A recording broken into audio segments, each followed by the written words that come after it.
你敢相信吗？帝国第一的帝王竟转世成了一只汪，主人还是个漂亮的萌妹子。此刻他竟享受起了饲主的按摩服务，真是不要太舒服。妹子提出外出散步，肉桂内心开心的不得了，表面上还傲娇的说去不去还得自己说的算，毕竟自己曾经也是一方霸主级别的存在，现在沦落成连散个步都要被人牵着走，公园中更是要接受小姐姐的摸头杀，肉桂哪受得了？结果小姐姐们揉得更欢快了，自己的狗生难道就在这里度过了吗？肉桂有点不情愿了，不过看在妹子的面子上，还是做一个自我介绍吧。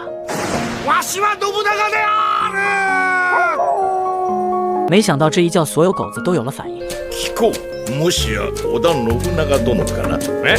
转头一看，一头博美犬正在跟自己打招呼。汪德发，这是什么情况？肉桂询问，来者何人？看见我毛茸茸的尾巴和大大的眼睛没有？老夫正是风林火山的实践者武田信玄。你别说，头发还真像长在了尾巴上，而其他小狗都有